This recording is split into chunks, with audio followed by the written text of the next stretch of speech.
I haven't really got a presentation. I just wanted to run through one aspect of this, just with some real live data. My name is Chris Taggart. I used to be a magazine journalist and then editor, then had my own magazine publishing company, and I've been involved in open data actively for about 2 years. I got into local data and open data by accident. I wanted to get back into journalism after having run companies, and I wanted to do some data journalism.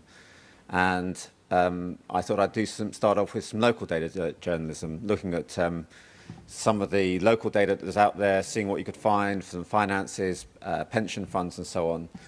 And I discovered that there wasn't any. And so I set up Openly Local to scrape council websites and to put it together.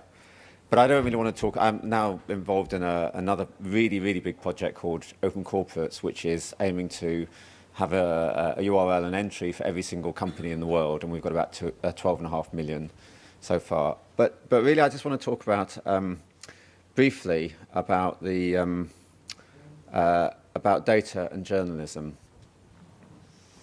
because it's not clear to me, in many ways, what the difference is. This is a. Can we get the screen up? Thank you. This is the. This is a page from Openly Local, where we have the spending data. This is the spending data for Manchester Council. I looked at this. I'd not looked at this before I came up here. I looked at this literally for 5 minutes on the train. Now, what we're doing is we're pulling in the spending data that all the councils are having to publish. We've got them for about 160 odd councils, something like I think it's 18 or 19 billion pounds worth of spending, 1.8 million transactions, and we pulled them together and we're matching them against suppliers. So this is the month of Manchester. You can see that we've tracked 191 million pounds in spending. And the biggest supplier in terms of recipient for the 4 months that they've been publishing data is a company called GB Building Solutions. Now, once upon a time, just that fact itself would have been a story. To say that a council has spent got 15,000, 16,000 transactions, it's got 2,700 different suppliers, and its top supplier and the top recipient of money is a company with which it spent 12.3 million, that itself would have been a story. But you can do more than that, actually. You can do things like, well, let's actually have a look at this construction company. So you can see the construction company. This is all the lists of the spend. And okay, you can see also how much that Rochdale spent with it. You can see how much Derby spent with it. You can also, because we've matched this up to a real life company, you can have a look at, this is its record on Open Corporates, and you see all the stuff like the registered address, the industry codes, when it was incorporated. But also you can see other things that we've matched. So we've matched, for example, health and safety notices. And so you can see that they received 3 health and safety notices here. We're also matching other data to them, if they're going to, for example, if they're an official central government supplier, if they have donated, we're about to add if they've donated to political parties and so on. Now, the question is, things like this, once upon a time, these would have been stories. Today, they're just database queries. So where does data end and where does journalism begin, and vice versa? But also, just this stuff itself, there's stories within here. So let's just have a look at the biggest suppliers as a look. And literally, I hadn't looked at this before I came on the train coming up here. So we'll just go down. You can see the various. From there, you probably can't really see. Let me see if I can enlarge this a little bit. A little bit clearer. Can I suggest that we move off the stage to the front seats so that people can see the screens behind us? So here you can just scroll through. Obviously, it's a little bit difficult to see, but you can scroll through these suppliers. And here's one: redacted personal data. Now, redacted personal data is there for a very specific reason. The guidelines about the local spending data are there. You can redact the data only in certain circumstances, mainly where there are vulnerable people involved. For example, payments to foster parents that may reference their children, payments to people who are in danger and so on. Now, but if you have a look at this, this data, let me just scroll over so that you can see it. Let's see if I try and make it a little bit smaller, get halfway between it. So here you can see children's services. As you can see, there are lots of payments for this amount, for small amounts to children's services, sort of what you'd expect. But let's sort this now by value. Now, it may well be that there have been stories done about this already in the Manchester Press. I don't know. But you see that the top one is actually, this is supposed to be redacted personal data. This is what Manchester has said is redacted personal data. The top one is a payment of £150,000 to insurance for a category under the category of insurance fund. I think there's a story there. I don't know what the story is. I don't know why there is, but that to me says a story. In the Chief Executive Department, for redacted personal data, there was a payment of £97,515. For hospitality and trading services, here, there was a payment of £50,000 made on the 25th of January. I don't know how many stories are in this, in just this single page, but I think there was definitely some stories there. And I think those two things, to me, are an example of where we're going with this thing, which is that some of the stuff that was journalism is now just data and is now just stuff that falls out. But also, it's throwing up other stories. You know, when you think of, when you look at big data sets, one of the things that the statisticians are always doing, they're trying to exclude the outliers and find the trends. What the journalists are doing is trying to identify those outliers, not because there's necessarily something wrong there, but that reduces the area to search from 10,000 down to 100. And what this is allowing us to do is to say, out of those, whatever it was, 150,000 transactions or whatever it was for Manchester, I forget. Here are some that are worth asking some more questions about in a way that you can, that will potentially give you some stories and help identify some problems. That's pretty much what I've got to say. Thank you.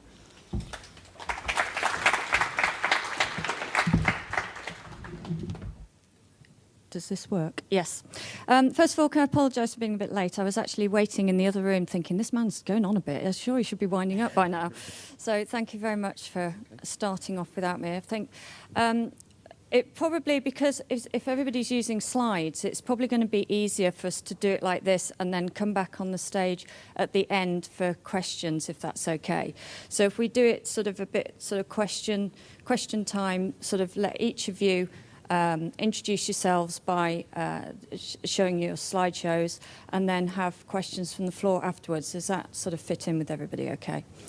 Yeah, so I don't want to sort of spoil your introductions by introducing everybody here twice over, really. So is there a set order for the slides, or who wants to go next? Let's do it. So next up be a colleague of mine. By the way, I'm Sarah Hartley. I'm a journalist with The Guardian. Martin Beelam's a colleague of mine at The Guardian who's not a journalist. No. So we don't really know what he's doing here, but he's an information architect and he's going to talk about this subject from that point of view. So. Yeah, you've obviously seen my notes, which start off that I often feel a bit of a fraud at events like this because I'm on a panel about data journalism and I don't programme data day to day. And I'm not a journalist. And when I do get invited to something like this, it's usually as a proxy for my colleague Simon Rogers, the data blog editor. But my role as information architect puts me in the middle of a kind of Venn diagram that includes journalism and technology and the people that we used to call readers. And so I deal with a lot of the ways that data is now shaping the navigation we do on news sites and it shapes the stories we tell. And there are four main points that I really wanted to bring up today. The first is that the quality of data is really paramount and very variable. There's an increasing volume of data being released by governments and state bodies, an increasing amount of data trails left by people as they use the web. And Simon Rogers estimates, something like 80% of his team's time It's actually taken with cleaning up data before they can publish it to the public as data sets and spreadsheets. And even when it's clean, it isn't always reusable. So they have a Rosetta Stone spreadsheet, which is supposed to link together all the different unique identifiers there are for countries or universities. And that still doesn't work, because you can have, even with a limited set like the names of nation states, one source might refer to Burma and one source might refer to Myanmar. And if you were comparing figures, you'd want to know that they were the same thing. This is really problematic for people trying to recombine and process the data. And in fact, we find that some of the heaviest users of our data blog can also be the most vocal critics when we make mistakes.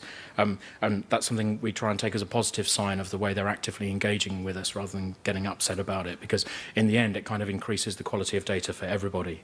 And one of the interesting things that came out of the WikiLeaks data is that we know that there was a kind of incredible issues with the accuracy of data that local councils were giving in the UK, and similarly the diplomatic cables were kind of idiosyncratic in the way they phrased information. But actually American soldiers are really, really good at applying metadata to their reports, and so the war logs from Iraq and Afghanistan were incredibly accurate, and one of our developers actually thinks they probably, when they quit the military, have got a good future as sub-editors. I've seen Michael Blastland talk a couple of times this year, and the second point I really wanted to make is one of his points, that data is softer than it actually looks. We look at numbers and we think these are the absolute truth, but actually mainstream media and politicians frequently use numbers in quite a naive way to prove their arguments. He identifies three key ways this happens. Firstly, we look at small sample sizes and see fluctuations and then get excited. So recently the FT was reporting that there had been a manufacturing bounce in small towns, but actually if you really look at the numbers, it's just because small samples tend to have bigger variations in them. People also tend to act when numbers are at their peak. So, for example, where there is an element of chance, like with road accidents, if you have an area where there have been more road accidents than normal, the chances are statistically the number will go down next year, regardless of whether you put the speed cameras in or traffic calming measures, just through the law of averages. Another thing that we do is we tend to fail to show error margins. So if you think that we present crime data and school performance in league tables as if there's an absolute ranking and order of those institutions, but actually the underlying methodology for gathering that data isn't necessarily as absolute, and we're kind of given an illusion of a hard accuracy that perhaps isn't there. The third thing I wanted to talk about was search. Journalists used to sift through data and present stories and produce them as final articles to the audience, whereas now we actually can produce tools that allow the audience to search and uncover stories for themselves. At The Guardian, we have a world government data search engine, which sounds really quite actually imposing and worryingly like the Illuminati have actually got a secret world government, and we've managed to get their data. But it's kind of gathering together, I think there's something like 15,000 data sets that have been released by governments like the States and New Zealand, and we've got them in one place. And what I did was I looked very carefully at the way people use search on the Guardian site to make sure that the categories we put them in matched what people were interested in, rather than just the way that they had been published.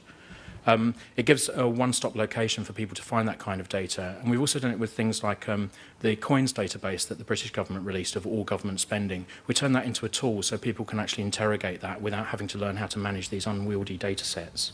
But you have to be careful when you construct these tools. One of my colleagues, Alistair Dant, always says when he's making interactives that you can get carried away and think that the future is going to be like Minority Report or The Matrix. The audience are going to put these incredible magic data gloves on and explore this incredible landscape of data. But actually, you need to give them still some guidance and shape the data so that it still forms a narrative for them. Otherwise, they could be looking around for a long time and not finding anything really interesting. And the final thing I just wanted to briefly mention was linked data. I kind of have this dream of everything in the universe having a permanent, interoperable, unique identifier and a URL to go with it.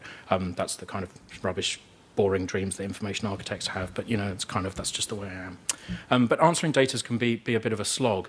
You kind of think if you can effectively link and cross-reference data, you turn complicated research processes into simple database queries. For example, if you wanted to work out that universities with Conservative MPs were doing better in the spending cuts than other universities, you kind of, if you had the spending figures and the postcode of the university, you could work out which MP there was sitting in that constituency, then you can work out what party they're from. And they're quite small, simple bits of data processing, but chaining them together can save you hours.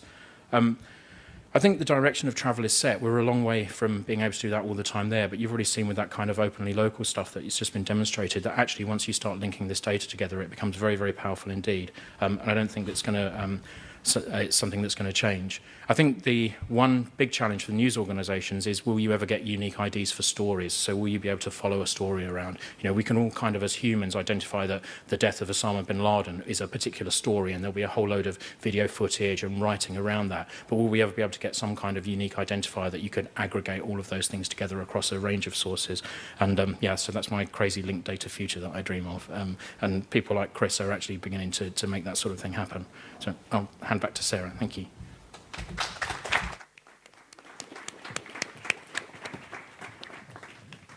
Okay, so Martin's nicely ended there all about the stories and how they might pick up. So I think it's probably a good time to ask David to come up. Do you have slides or no? Brilliant. This is David Higginson.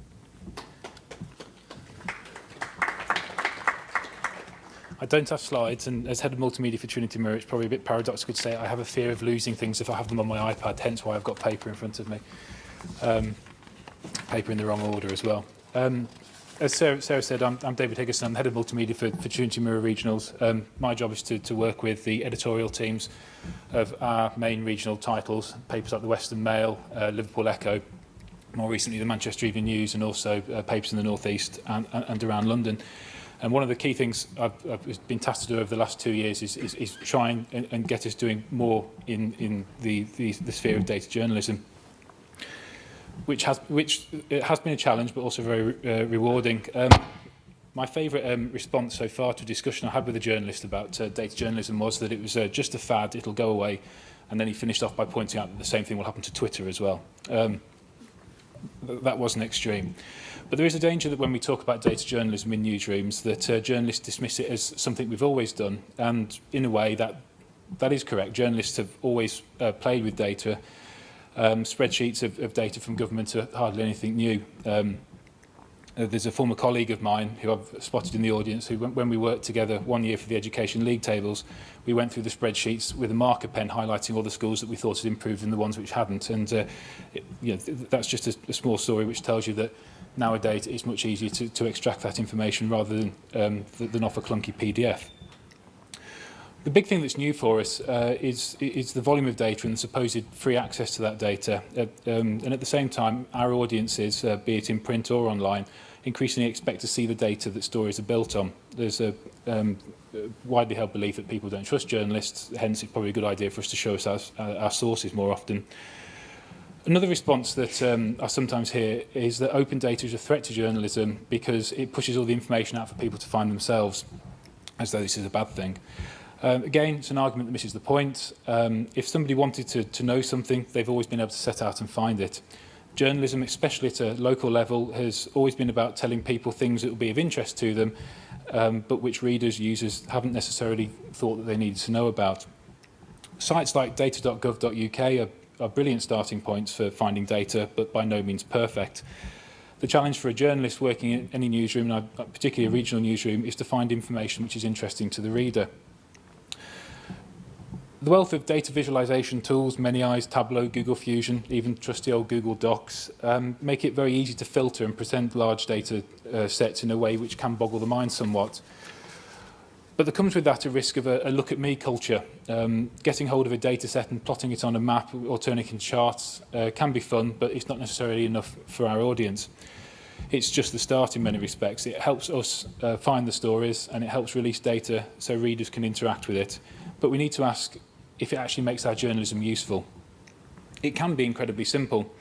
The Manchester Evening News crunched data from Greater Manchester Police's 24-hour tweetathon last year to determine a variety of things, the busiest borough, the most frequent type of call, and so on. The charts updated in real time through Google Docs. Its simplicity was its strength. But it's also a good example of being able to think of data journalism as easy journalism. People saying, well, the numbers are there, you just play around with it. While the visualization tool might have automatically updated, the data itself needed manually uploading, and that was quite a task. It goes back to Martin's point about data very rarely comes in a format that we can use instantly. Someone who, in my opinion, wants to excel in data journalism needs to know more than just the tools which make for a good graphic, although that can help. I would argue the most important skill that any data journalist needs these days is the ability to apply context to data. an example that Paul Bradshaw was quoting a while ago, and hopefully I'm not about to steal something that you're about to say, I haven't thought of that. Birmingham City Council was named as the area of the country with the most number of CCTV cameras, and there was the whole shock horror, you're being watched in Birmingham. It doesn't take long to realise that it's the biggest council area in the country. It shouldn't necessarily be a surprise that Birmingham City Council also has the most CCTV cameras. Context can be key with data journalism. Also, there's the stuff that we need to keep on asking for. We shouldn't lose sight of the fact that there is a lot of data freely available, but also a lot of that data was freely available beforehand as well. We should be continuing to seek out data which we know that we want and which our readers want.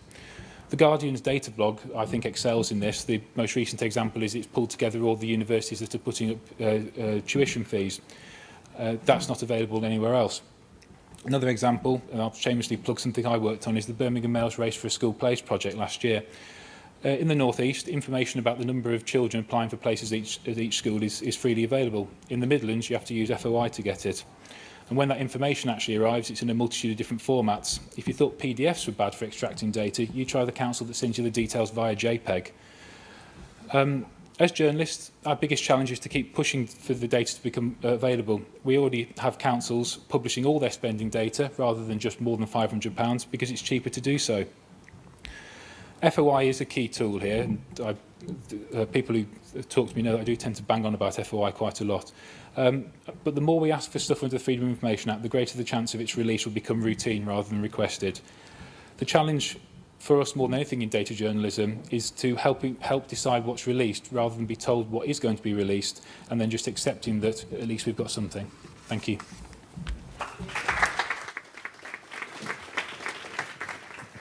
Okay, well, since you've already been quoted, I think it leads nicely into Paul Bradshaw.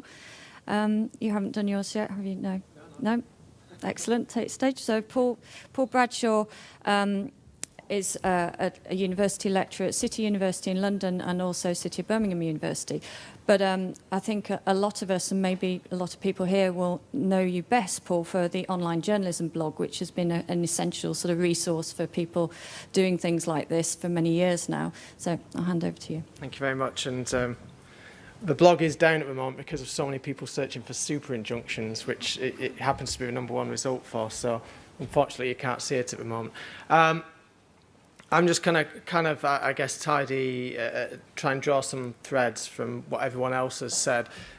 There's a tendency to focus on data and focus on technology. And I mean, I was reading about the Telegraph recently, and when the Telegraph first kind of gained popularity, there were people who said newspapers are going to be in real trouble because people will be able to find out the truth via the Telegraph. And then there were other people who said, well, you know, the Telegraph's great, it's really fast, but really for proper journalism you need time, you need to be able to write a slow story and so on. And you hear this over and over again with every new medium. Data's exactly the same. People focus too much on the tools, they focus on the data as if it's going to do the job itself, whereas actually I think increasingly we need to look at what we have to do with that data, what we have to do with the technology, what we can do. And it's very easy to get distracted by these tools, tons of tools that David in particular has mentioned. One way I try and clarify it is kind of look at the process and look at the objectives as a journalist and look at the democratic function, if you like, of journalism. What do we want to do as journalists and how can we do that with these new tools, with these new types of information? As David said, we've always done data journalism as journalists, but we've never before had to deal with the sheer scale of data that we are having to deal with now. There was never so much data. The Watergate documents were about, I think it's 2 million words. The WikiLeaks documents were 200 million words. The first thing The Guardian did when they got those documents was build a search engine. The second thing that they did was get all the specialist correspondents in and say, what does this mean? So you have the technology there, but you also have the human beings, the expertise, the journalistic insights to be able to pull the stories out of that.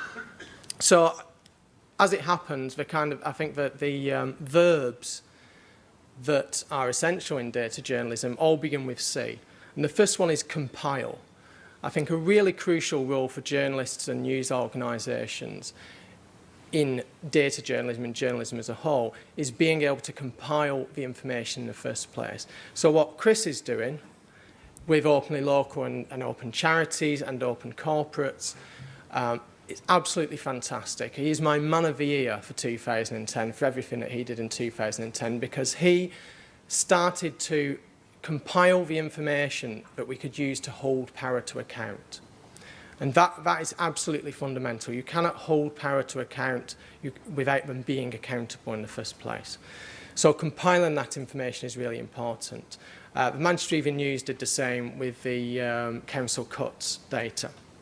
And that takes me on to the next C, which is clean.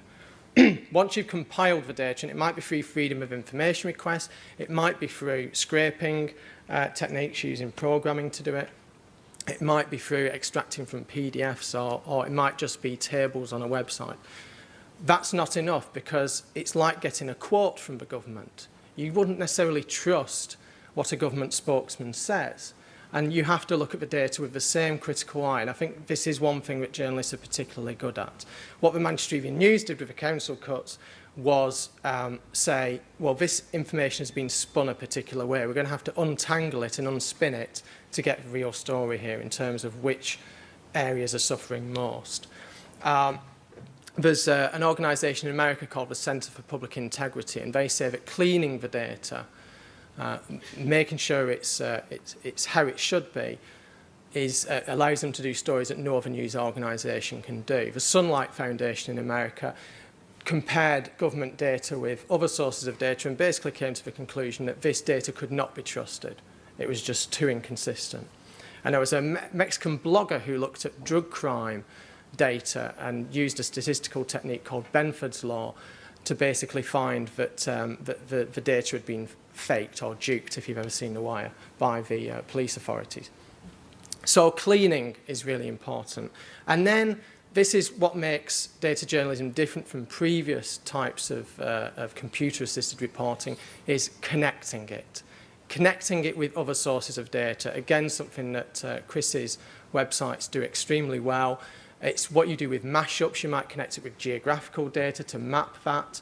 You might connect it with time data. You might connect individuals with each other. There's a Channel 4 website called Who Knows Who, which does this. There's a project by OWNI in France, OWNI, which is looking at compiling a data set, if you like, of individuals' connections with each other.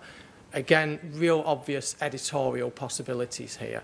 Who knows who, who's giving money to who, what are their relationships? And in fact, context is something, I think contextualising it is part of that that David's actually brought up, that you should probably add in there as another C.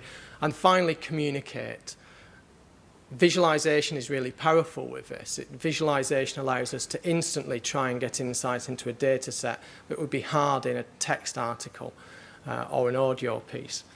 But also humanising it, personalising it. What really depressed me about the WikiLeaks cables was that kind of set off a real firestorm around these diplomatic cables. The fact that the Iraq war logs had revealed 12,000 extra deaths didn't have the same impact as one ambassador's embarrassment, because that was an individual. You could personalise that story. And I think that taught us a lot of lessons about data stories. If you lose the sense of the individual in the mass of the numbers, these 12,000 unreported deaths,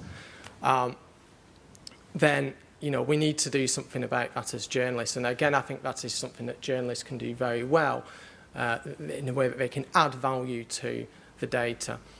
One final point, data is not about numbers. When everything is data, everything is digitised, then data can be anything. Data can be statistics, it can be words, it can be images, audio, video. All of them in a digital format are made up of zeros and ones, and you can extract patterns from that, sentiment analysis, network connections, patterns.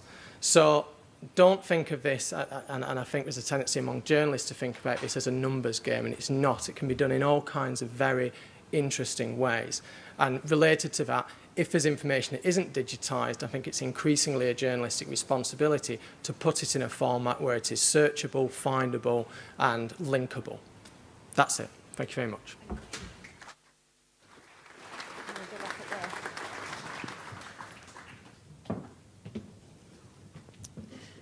Okay, so we've had some big themes really there. We've not got enough chairs either. You just have to stand. Thanks. Well, you're the chair, aren't you? You bring your own chair in your title. Yes, so big themes that we've obviously gone through there really. I think I'll just pick up on one of them, and then see if we can take some more. Take some more from the floor. Thank you, Paul. We talked quite a lot. All of you sort of mentioned what you now think a journalist's role is, if you like. You know, you picked up on it as digitising content or scrutinising it or whatever. And it's, you know, that's a theme that's come up a lot, and probably particularly since Tim Berners-Lee said, you know, the future for journalism, the whole of the media is going to be about people analysing this. And since then, it seems to have sort of taken off at a different level. So, with that in mind, I was wondering, you know, quite obviously, Paul, you're involved in journalism education. You know, we are as far as, you know, employing people and that sort of ongoing training. What do you think the skill set is now that we need to give to people to be able to do this? Is it a different skill set, and are the sort of educational and training establishments reflecting that change?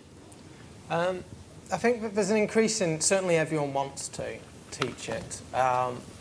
And everyone's kind of, I think I'm already wired up. Can everyone hear me? Yeah. So yeah, but there's a desire to do that, and certainly more of a desire than there was around online journalism generally when it first emerged. There's always a skills shortage in these areas. The people with these skills in the industry are in a lot of demand, but I think it's moving faster in academia. And a lot of it is very simple. I think there's two parts to journalism education. One is a kind of a mindset thing, how to spot a story, how to gather a story, and the other is a technical skill set. The technical skill set has expanded incredibly in the last few years. You know, from having to be able to edit something and produce something to all kinds of things, mapping and so on. So the biggest challenge for education generally is how to fit all of that in to any sort of syllabus.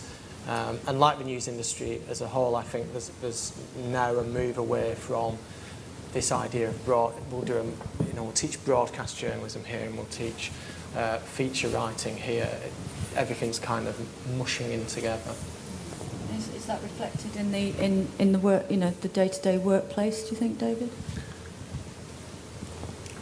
I think there's for younger journalists coming through now, there's a much bigger opportunity to make a much bigger impact earlier on if they're aware, if they know some of the technical skills which Paul's talked about, but also know how to turn data into a story. Very much so. In newsrooms, generally, or the print newsrooms that I work in, there is a need to teach a different set of skills, but at the same time, the challenge is our newsrooms are quite generalist. We can't hope to teach the full range of skills that people need. So maybe the bigger challenge is a mindset challenge in terms of doing what we always say we do but never quite manage, and that's learn to collaborate a lot more. And that's a good point, isn't it, Martin? And it's something, you know, should you be a specialist in this, and that's what you are, a data journalist, or is it a skill that everybody needs some more? I think it's a skill that will become increasingly commonplace. I think one of the things that's interesting with the way technology develops is that actually these tools get pushed out at sort of more and more of a consumer level. So to do things in terms of data visualization that maybe 3 years ago you would need to know some programming, now you can kind of just upload a spreadsheet to a Google service and it will do that for you. And I think so these things become almost commodity tools to produce those kind of things. I think, you know, in a national newspaper you'd have perhaps the benefit of having a larger newsroom and a wider range of skills. I think one of the things that's important with this is that you do need to learn these new skills and techniques, but it's not as if any of the old ones are being thrown away. So the kind of the traditional journalism of finding a narrative and synthesizing complex information into a way that can be understood and will inform and entertain the audience is something that technology doesn't change. It just gives you more formats that you can do that in. And Chris, you're not based in a traditional newsroom like this. Why did you start? What made you turn to this? Well, I wanted the data, but I mean, I was just thinking about this in terms of the skills that you need and actually what's important. The reason I got into journalism by accident, when I was a student, I was actually doing a maths degree, and I wanted to do radio production, and I was doing a student radio program, and it was my turn to be producer, and none of the journalists who were doing it wanted to do the stories that I thought were good stories. And it turned out the first story that I did turned into a national news story. And you know, one of the things that we need, I mean, we all need actually as people, you know, generally we need to understand data better. We need to have better filters. We need to understand, have a more instinctive grasp of this than we as a population currently do have. And I think we're developing that. But also, what's the role for journalists? And one of the roles for journalists is sniffing a story. You know, you still need a nose. You still need to say, wait a minute, let me just look at this, and be able to look at something and say, wait a minute, that's the one that looks fishy to me. Let me have a look at that. Because there's two key roles here, I think, and one is and whether it's done by a professional journalist or whether it's done by a blogger isn't really the point. One is looking at something and thinking, there is a story there. There is something that needs to be told there or looked into. And the other one is the role of the editor, which is there is something there which needs to be explained, to be crafted from having some story, you know, something, and crafted into something which other people can explain and see why this is important and actually care about it. And I think both of those things, whether it's done in the context of a traditional newspaper or, you know, investigative, magazine or investigative organisation like the Bureau of Investigative Journalism, or just by ordinary bloggers, those two things are still there. The nose for a story and the being able to make that story into something that people understand and care about. At this point, do we have any questions from the floor at the moment? Yep. Oh, hi. Gentlemen, is there a microphone? No. Okay, I'll repeat it back. In that recent research has been done into auto-tagging of data and metadata. To what extent do you think that supplements the trained and sniffing code and is useful tool within this huge field of data? I think it's equally relevant to data in every story like mine. Okay, so to what extent does auto-tagging help or hinder the process of looking at huge data sets?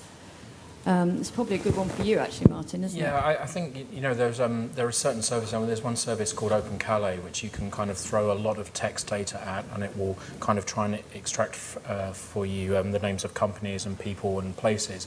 And so tools like that can get you so far. But I think one of our developers who worked on the WikiLeaks stuff did a presentation internally in The Guardian about the kind of work that he'd done. And he came up with a great phrase, which was just basically, you can't upload a load of information to a machine and get journalism out the other end.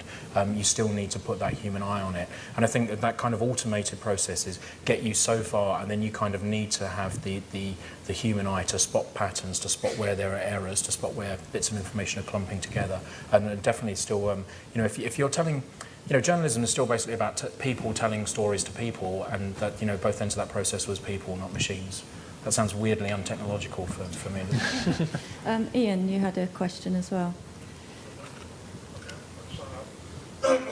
So one of the questions I have is about the journalist's role as bringing the audience, people reading, into the story or into the kind of into the background of it. So you're almost like educating through telling the story, you know, so that you get these stories where they're kind of they're quite complicated.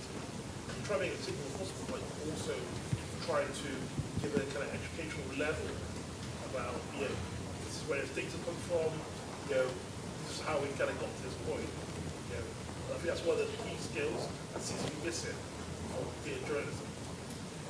Okay, is that a question for any particular role? For everyone. For everyone, right? Okay. So, in what way does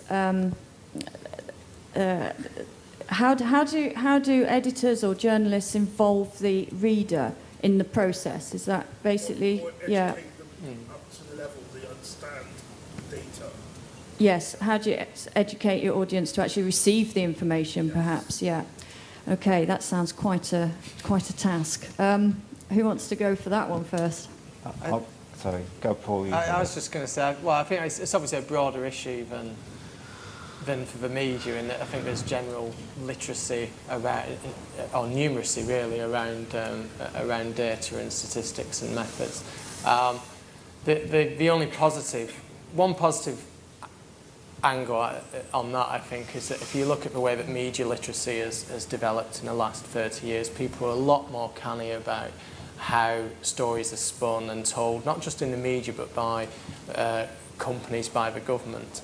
And whenever anyone complains about media being a Mickey Mouse subject or people shouldn't study media at secondary school, I think they're absolutely missing the point. It's not about people getting jobs in the media or about it being any different to English literature. I think if people understand how stories are told, then that makes them much better at being critical about that.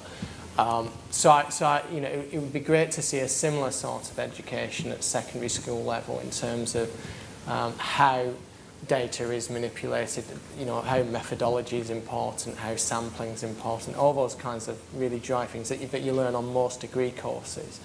And it surprises me that you get journalists who have degrees who still don't understand those methodological issues, and you get students on who are doing theory on, the course that I teach at Birmingham City, half of it is theory, and the students always moan about it and they can't see the relevance of it to, I want to be a journalist, but actually you're understanding methodology, you're understanding your industry, all those kind of things. Absolutely vital now.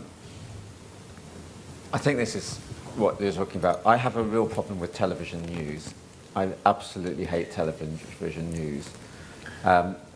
Because whenever there's a story, particularly when there's a story that's been running for a while, like when the financial crisis was on, you'd have a 3-minute slot and they would spend 2 minutes 45 seconds explaining the background and introducing it, and they'd spend 15 seconds while they were actually doing that. And it's like, just tell me what's happened, tell me some information. You could never get it. You'd have to go online, or you'd have to read a newspaper, or you'd have to listen to 6 o'clock news on Radio 4. I mean, it is... And they would do it week after week, despite the fact that if you knew about it or care about it, by then you would have got that background stuff. And I think one of the difficulties is that, and actually I think that's mainly bad editing. That's mainly because, as a magazine editor, doing sometimes some meaty subjects, one of the skills was, how do you get, somebody who knows nothing about this subject, how do you get it so that you can give them the background that they need without making it seem like you're giving them the background that they need. Because if it seems like you're giving them the background you need, you're actually driving away those people that do know a little bit about it and saying that this is actually a magazine for stupid people, essentially, who know nothing about this subject. And I think that's bad editing, but it's a real problem. And I think working out how to do the background, working out how to do it, is fundamentally not to do with data. I think it's fundamentally editing, and even those stories that really aren't about data suffer on that respect. I'm very conscious of the time, so I think I'd like to be able to take one more question, if there is one from the floor, before this finishes. While people put their hands up for that, if there is one, I'm just going to warn the panel that I'm going to ask one final question in a minute for a quick answer of, if you could open any data set in the world that you wanted, what would that data set be? So just think on that while we go to the last question. Yes, gentlemen. I'm Louise Ross speech was really interesting. And the way I read issues like data journalism is it seems to be a response to hindrances to traditional journalistic investigation and accuracy. Perhaps things like the role of public relations and embedding and sort of controlled briefings. So if, I'd like to ask what then might be the future threats to data journalism? The future threats to data journalism? Yeah. Okay. Controlling your ability to investigate. Right. So I have a thing that I worry about, which is that, we get these big media stories every 3 months that there's been these amazing anti-terrorism arrests, because some guys were filming a nuclear power plant. And I think at some point there's going to be a scare when they find someone who they think might be a terrorist who's downloaded loads of government data sets, and they'll suddenly realise that they're giving information away. There's actually one specific data set when we started doing the World Government Search that the New Zealand government publishes a spreadsheet that gives you the routes and timings of all the school buses. And so suddenly if you wanted to kidnap children in New Zealand, you don't need to do any surveillance before. And that sort of thing that worries me, that there's unintended consequences of releasing this amount of data, and I think there'll be a kind of scare around that. And last question came from me about the data sets. Paul, very quickly. Okay, very quickly. I think any data relating to any government policy should be published in as transparent a way as possible. David? Similar answer. I think we're still a long way from the assumption that all data will be open from government. There's still a lot of people looking for a good reason not to release it. Martin? I'm increasingly wondering why we have to wait 100 years for the census data. I was going to say company data, the information about companies everywhere in the world, but I actually changed my mind on hearing some of that. I think everybody that's publishing stuff ought to be publishing the provenance as well, and that's including government, where they get these statistics from, where they get this song from, to newspapers, to magazines, TV, everyone. I want to know what the source was. Excellent.